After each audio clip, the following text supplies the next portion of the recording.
In this video, I've put some practice questions on mechanical comprehension for you to prepare for the ASVAB test.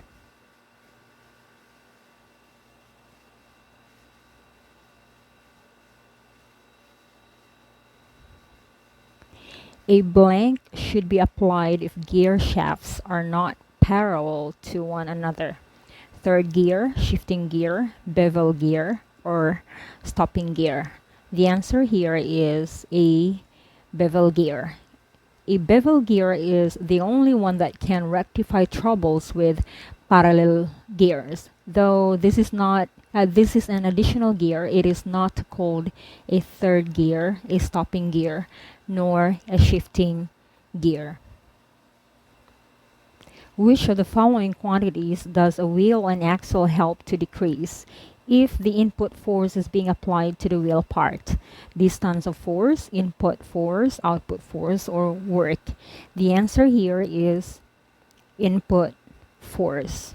So a wheel and axle is a simple machine that is commonly used to raise weights against gravity. In the case of the input force being applied to the wheel, the effect will be to decrease the input force but increase the distance over which the force is applied so that the work remains constant.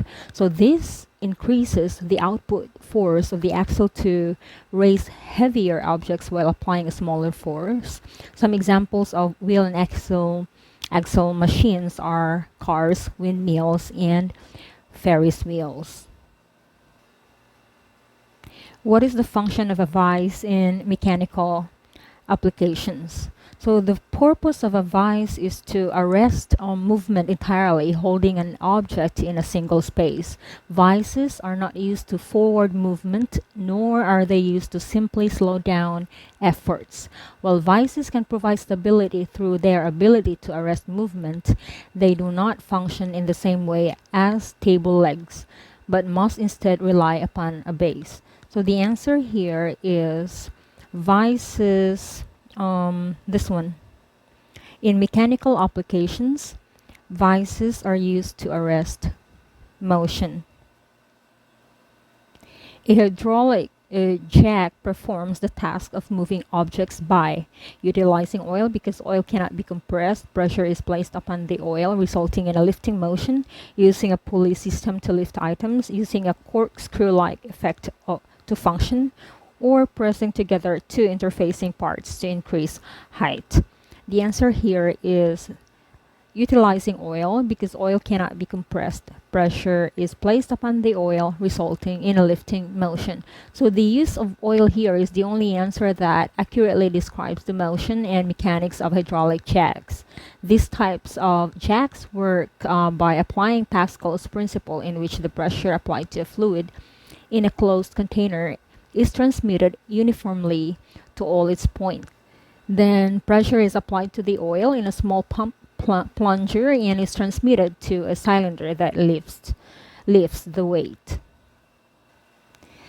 Which of these statements about force is correct? The amount of force required to move an object depends on the frictional forces between the object and its surroundings and must be calculated entirely on individual situations. The amount of force required to move an object does not depend on frictional conditions and cannot and will not exceed the weight of the object in question. The amount of force required to move an object depends only on the weight of the object in question, or force is best used in levered applications. So the answer here is this one. The amount of force required to move an object depends on the frictional forces between the object and its surroundings and must be calculated entirely based on individual situations. So in order to move an object initially at rest, a force greater than the coefficient of static friction and the weight of the object must be applied. While levered applications are useful, they are not necessarily the best method of using force. And as stated here, the amount of force needed to move an object depends on more than just the weight of the object, unless there is no friction involved. Which of the following objects is designed to decrease pressure? Nails, scissors, football shoes, or snowshoes? The answer here is snowshoes. Snowshoes have a very wide area of contact with the snow that decreases the pressure applied on the snow and keeps the person wearing them from sinking in it.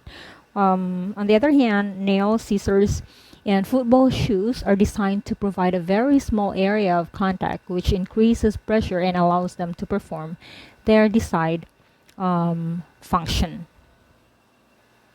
A loudspeaker is a device that converts blank into blank.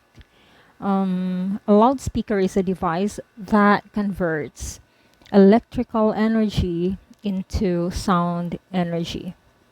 So the answer is this one, electrical energy and sound energy. So the electrical energy is used to move the diaphragm of the loudspeaker, which in turn moves the molecules of air around it, ultimately transforming the electrical energy into sound energy in the form of sound waves. How long would it take to fill an 18-gallon tank that is filled at a rate of 3 gallons per minute? Now, to find or to solve for the time that it would take to fill the tank, we use the conversion factor. So we just have to multiply 18 gallons by 3 gallons. No, we divide. We divide 18 gallons by 3 gallons per minute. And then the gallon unit here cancels out, so we'll be left with the minute unit. So that is 18 divided by 3, that would give us 6. So it would take 6 minutes to fill an 18-gallon tank that is being filled at a rate of 3 gallons per minute.